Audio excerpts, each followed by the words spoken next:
পররাষ্ট্র প্রতিমন্ত্রী হুমায়ুন কবিরের দ্বৈত নাগরিকত্ব নিয়ে রাজনৈতিক মহলে নানা গুঞ্জন ও বিতর্ক তৈরি হয়েছে। ২.৫ বছর বয়সে সপরিবারে যুক্তরাজ্যে যাওয়া কবির পরবর্তীতে ব্রিটিশ নাগরিকত্ব লাভ করেন এবং সেখানে লেবার পার্টির রাজনীতির সঙ্গেও সক্রিয়ভাবে যুক্ত ছিলেন।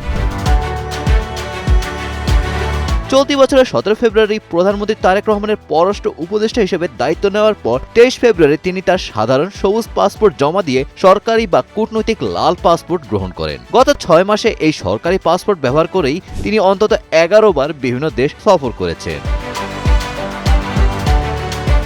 টেকনোক্র্যাট কোটায় পররাষ্ট্র প্রতিমন্ত্রী হিসেবে শপথ নেওয়ার পর তার এই দ্বৈত নাগরিকত্ব ও ব্রিটিশ পাসপোর্ট ত্যাগের বিষয়টি নতুন করে সামনে আসে। বাংলাদেশের সংবিধান অনুযায়ী কোনো বিদেশি নাগরিকত্ব থাকলে কেউ মন্ত্রী বা সংসদ সদস্য পদের যোগ্য হন না। তবে প্রতিমন্ত্রী হিসেবে শপথ নেওয়ার আগে তিনি আনুষ্ঠানিকভাবে ব্রিটিশ নাগরিকত্ব ত্যাগ করেছেন কিনা তা নিয়ে এখনও ধোঁয়াশা রয়েছে। এই বিষয়ে সুনির্দিষ্ট কোনো তথ্য বা দাপ্তরিক প্রমাণ এখনও সরকারিভাবে প্রকাশ করা হয়নি। ফলে তিনি নাগরিকত্ব ছেড়েছেন নাকি নিয়ম লঙ্ঘন করেছেন তা জানতে আরও আনুষ্ঠানিক বিবৃতির অপেক্ষা করতে হবে। Golam Rabbani, Times today.